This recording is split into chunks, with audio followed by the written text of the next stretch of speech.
I'll bring you flowers all the time. He brings me flowers all the time. I'm always bringing you Snickers. Oh, unfortunately. What would you say you are looking forward to in year 2? Making babies. The act of making babies or the actual babies? I don't know. I got encouraged. I'm starting to get excited about it because it took me a long while, y'all. She'll play me one day, and I was like, Played you? I was like, she just. I was like, nope, no, you're not, nope. And she was real. No. How dare you? How dare you lie like that on camera? Because that is not what happened. You thought that's what I said, but that's not what I was trying to say. What did you say? I said, what sounds like I'm pregnant? I don't even remember. She was playing it like, hey, look. No, babe, that is not what happened. Stop. The story was, you thought that I said that and you started freaking out. And because I was like, well, if I was. But, yeah, so after that, I kind of had to start praying and really just get to a place to where I am. It was exposing. Like, I am excited about it. Yeah, I was really just scared. I was like, man, I'm not ready for that, I still got so much stuff I got to do and, like, so many things. And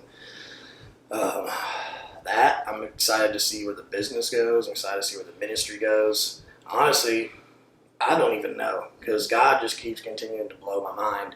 And that's another thing I've learned this year is, like, not trying to make things happen in my own strength. Shell, she is, like, the hardest worker I know, and she will just go.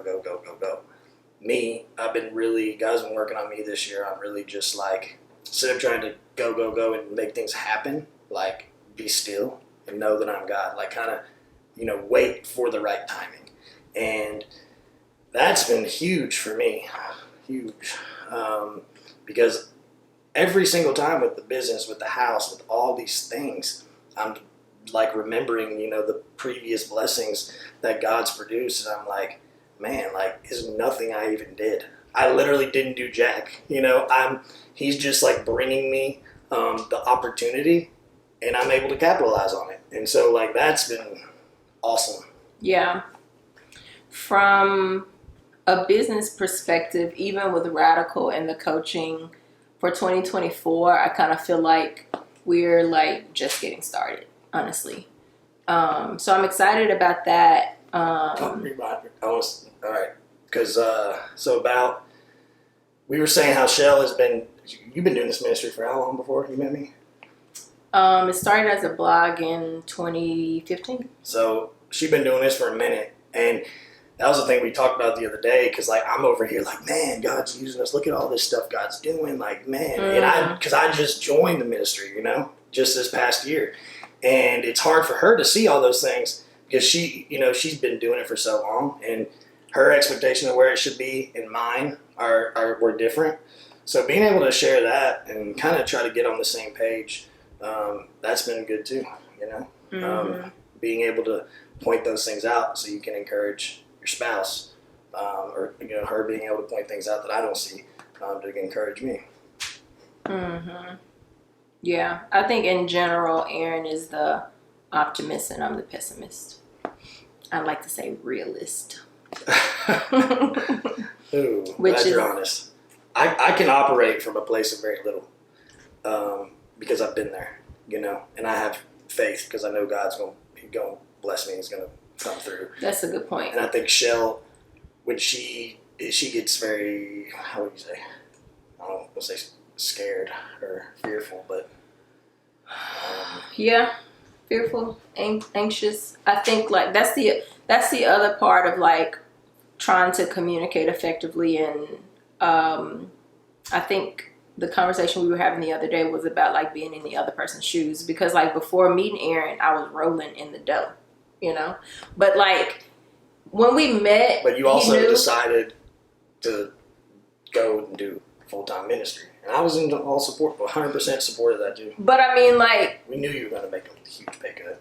Yeah. But even what we had saved is still gone because of like ways that we've had to invest in you.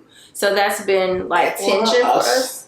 You slash us, yeah. Like Buying the home, buying a car, all of the things. So that's a much different experience for me, like coming into the marriage being more financially stable. He didn't come into the marriage financially stable. So for him, he's more financially stable than he's ever been, and I'm less financially stable than I've ever been. Yep. So we just had two different experiences. So I respond from my place and he responds from his place. But it's healthy because we ain't struggling. You know what I'm saying? Like, we're still good in every sense of the word. Like you said, too, you're just now seeing me start to fall into, like, you know, my identity and stuff. Like, all that. And, like, working wise and the business and all that, starting a business. I'm always looking at things I need to buy. You know, for the business more, and Shell's over here like freaking out, like, oh man, you know, because first year of business is hard, like, because every time you're making something, you're constantly having to go out and buy new equipment, buy, you know, new materials, so it's kind of like it comes in and then it goes right back out. But I know in my heart, I know what I got drive, I have goals, I know what I'm building towards. And I think sometimes it can be a little stressful for Shell because she just sees all the money being spent. But I know that it's an investment. I'm not just spending money. I'm confident that I'm investing it. I think God's been bringing me up in that way, which is very cool. Because, like, you know, you were the main breadwinner, and we talked about being the man of the household, being the head of the household has nothing to do with how much money you make. But being able to lead your family well. I think I do that. You got to lead us well. Spiritually and all that, but also I see God, you know, building me up in that area. You know, I see in 3-4 years from now, I hope I'm going to be the main breadwinner. I see God, you know, starting to build that inside of me and give me those opportunities, and that's what I be, you know, seeing, or I'm driven or looking towards. And Shell's more kind of just like, I guess, focused on the now, or like where we are right now. Yeah, you need both. You need the person that's gonna like be realistic today, and you need the visionary that Aaron is to be able to see like, got it, babe, but also 10 years from now, you know. We do good with that though. We do, because like, yeah, we do. We make a good team, baby. Mm-hmm. So overall, I would say like for meeting and marrying as quickly as we did, and given just the backgrounds that we've come from. And if you're new to our channel, shout out to all the new people also, because the subscribers have been going up and that's been encouraging. Keep subscribing, please. Yes, if you're not subscribed, subscribe. So if you're new here and you haven't checked out like the videos about our testimonies and how we dated and just what our story is individually and together, I'll pop those videos up here for you all to go back and check out. All things considered, the first year of marriage has been great. Not absent of blow-ups and arguments and frustrations and all of the things, but those things don't define the fact that haven't defined the marriage. Like, continuing to work through those things, to persevere, to fight for understanding, to fight for unity, has been the things that have defined the marriage. And so I think this year too kind of opened up and showed me like how broken I actually was. You know, because I'm coming from Teen Challenge after a year thinking I'm healed, and you know, I'm been forgiven all these past offenses against me and all these things, and then realizing like we get married and these things are flaring up, and I'm like, dang, like I'm pretty broken. You know, being cheated on and stuff like that in the past, and like having those insecurities, but being able to like overcome that and grow, that's been awesome too. mm-hmm. Seeing us, you know, overcome our insecurities and our brokenness, and being able to confide in one another, building, you know, more trust with one another. Yeah, I would say like having gotten married around 30 and 32. I think we were 29 and 31 at the time. Yep. No, you were 30. Yeah, I had just turned 30. Having gotten married at those ages, like I feel like, you know, the later in life that you get married, kind of the more baggage that you're bringing in and things that you have to learn to shed off. Whereas when you get married younger, you kind of experience those growing pains together because you're becoming together. But when you get married a little bit later, like we did, which is still young, but you have to learn to shed more of the things that you brought with you. And specifically me coming from divorce, him coming from a background of addiction, us coming from the backgrounds that we came from, even more so as we figure out like navigating new life together with one another now. Man, that's something really good I was gonna say too. Forgot. I hate when that happens. Oh, now I remember. How could I forget? Shell saw something great in your boy Aaron. Let me just say that, okay? Because after we got married, she has sacrificed a lot. Like I said, she has made my life so much easier. So I'm putting in the work, you know, to see how I can change and transform and grow to be the man that she needs. So that's been cool to see. I mean, compared to where I was last year to where I am right now, it's like night and day. Mm-hmm. Yeah. The other thing that I will say is that, like, speaking from personal experience, like, even with all of the work that I had done after my divorce with the Lord, that gets challenged in like a whole new way in relationship with. Like coming to pick me up in your. No, I'm talking about like the work, like the character work that I had done. Then getting married again, it's like, okay, it's time to put those things into practice, and then constantly assessing like what are the old habits that are rearing themselves again, what are the new things that are presenting themselves in this new dynamic.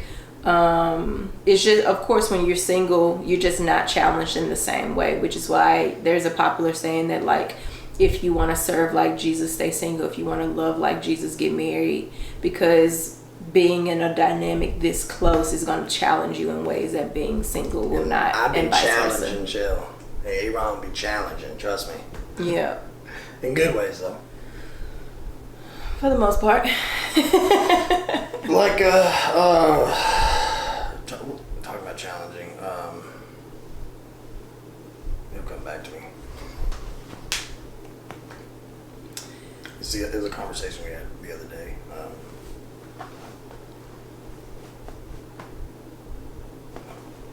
Sorry, guys. Usually when I start talking, you come back and interrupt me because you remember and you need to get it on. I know, I hate it. I don't know what's wrong with me. So yeah, things have been going really good. We're excited to find our groove together with the whole YouTube thing again. See? Well, because I told Shelly today, like, man, like, and things we're just having to come to terms with and understand. I was like, you've never been with a man like me. You know, I consider myself a pretty manly man, you know. I can do just about anything, build just about anything. And I'm aggressive. By nature, I'm very aggressive. You know, I did martial arts. I like to wrestle. I played sports. I can be a little violent. But just a little.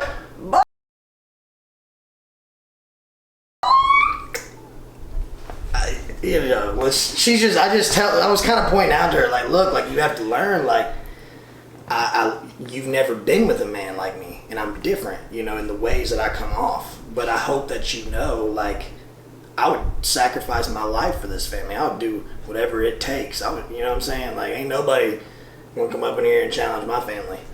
Hey, Aaron gonna take care of it. Aaron is violent. Call a spade a spade.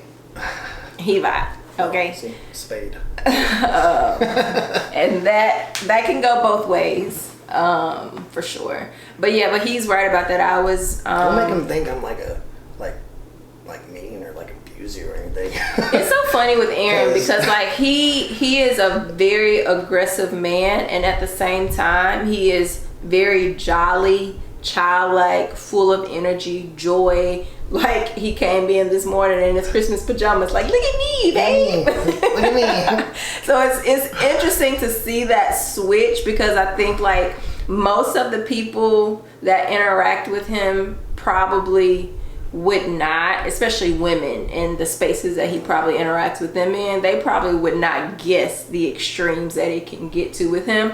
But at the same time, he's the same person who will put a hole in a wall, you know, and get a little violence. Don't get me started.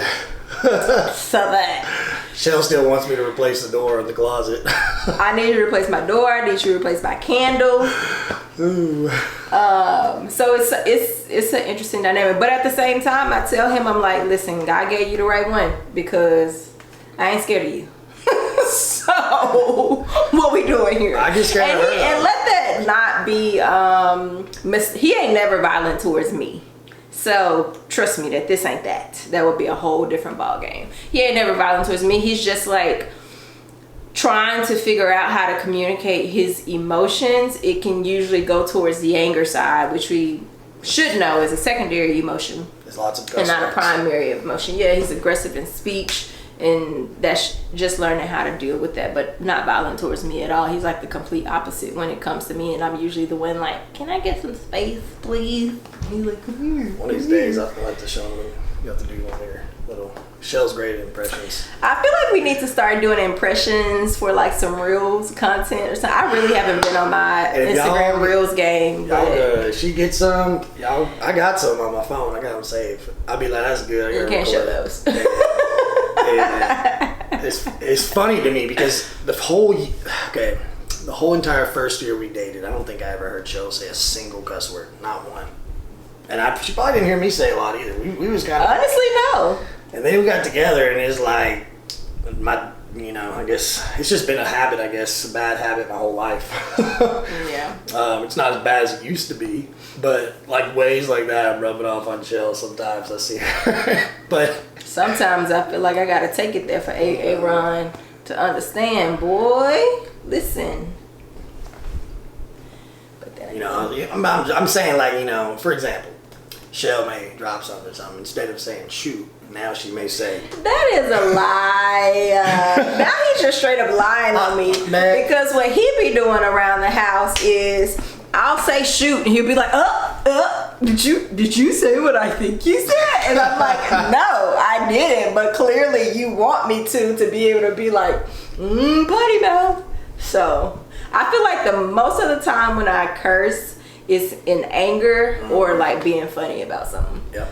It ain't usually just like a reaction in like normal speech. Man, find yourself a woman that can give you a dose of your own medicine. Because I tell you what, that's exactly what Shell does. She gives me a big fat dose of my own self. And it's cool though, because that we can be open to see that, like I'd say I'm pretty open-minded.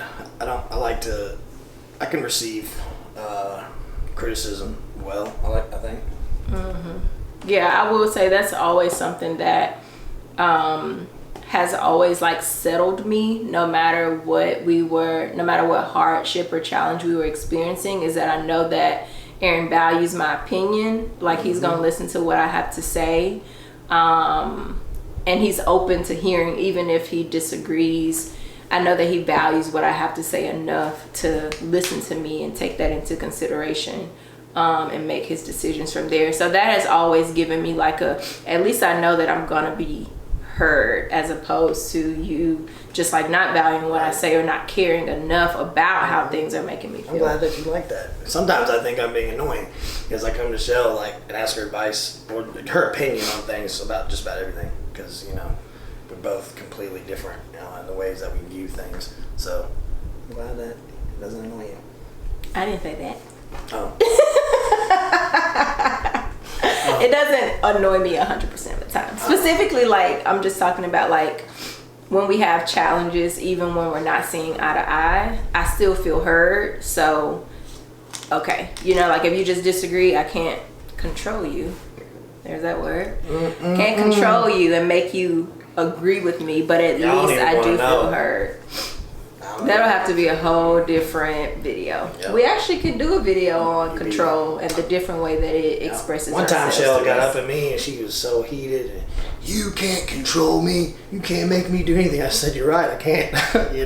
But I was like, but you can control me because I'll listen. His impersonations of me ain't good, but that's okay. It's because I lowered my voice and said, you can't control me. You can't make me do anything. Right. I'm going to do whatever I want to do. I ain't say that. But does that matter? I can't, my voice is so raspy, I can't hit those high, I can't do that. So yeah, it has been good overall. Lots more growth. I can just tell y'all, yesterday I was telling Shell, because we got through our argument after, I gave her space, and we talked the next day. And it still was, because I can see Shell, I can kind of read her a little bit better now. I know when she's holding things in and penting them up, and I'm usually the one that I'm verbalizing all my stuff, I'm letting it know and I'm speaking it out. And Shell kind of is a little more, I guess, what would you say, confined, I guess, you hold things in a little bit more in process before you, speak them out loud. So I can kind of be pushy in that nature.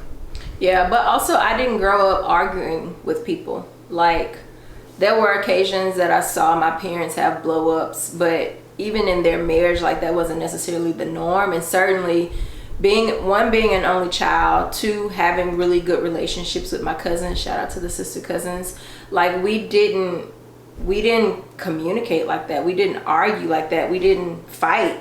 So when he's aggressive, so when he's coming at me strong, I'm like, you either gonna listen to what I have to say or I'm not gonna talk. He interrupts people, but it's all out of the emotion. And so I'll instantly be like, cool, I'm done. We'll try again tomorrow. I can safely say, though, don't let arguments, scare you. Don't let arguments make you think you're going to have a divorce. Don't let arguments, be a bad thing. Because I can say that every argument me and Chill have had, great revelation has followed. Clarity, understanding of one another. That's the cool thing. Because it's this was a blow up. It was, a crap show. But after all was said and done, we're sharper, we're better, our relationship is stronger, we're closer to one another. I believe that 100%. So that's been the positive thing. Because at first I was we didn't argue our whole entire time we dated. We don't think we had one argument. The first argument was after we got married a little while. But yeah, we didn't have a single argument the whole time we dated. And then it just started breaking loose, and I kind of started getting worried. I was like, man, this is supposed to be catch myself crying. I'm feeling bad and terrible, but I think we're not perfect, but looking at each other's flaws and trying to help one another grow through those things, and honestly, just growing a better understanding of where we're at and of one another. Mm-hmm. For sure, and I feel like that's something we've had to continuously. I have to stop the battery low. Continuously remind ourselves of this first year of marriage is we're still getting to know each other. Yeah. Just because of how our dating process was. So that's been good too, just to kind of center ourselves in truth that yes, they have. They're gonna love that. They're gonna eat it up. I can be sweet. I can be sweet and cuddly. He is the sweet one of us too. You're the sweet cuddly one. Yep. Tell him I'll bring you flowers all the time. He brings me flowers all the time. Tell him I'm always bringing you Snickers. Oh, unfortunately. Problem. Man. Okay, we need to wrap it up. Well, feed your woman flowers, and if they don't like Snickers, find out what kind of candy bar they like. And, I guess feed them those too. Hopefully y'all have enjoyed us chit-chatting about our first year of marriage a bit. If you have any specific questions about our dynamic, if anything about our testimonies, resonate with you, certainly feel free to comment those, to DM us if it's a more private situation, and we're certainly willing to offer up counsel and advice within our purview if we feel equipped for that based on the situation. But other than that, until next time, folks, we are out. Bye, y'all. That was another thing I was going to add about how much better our coaching has become.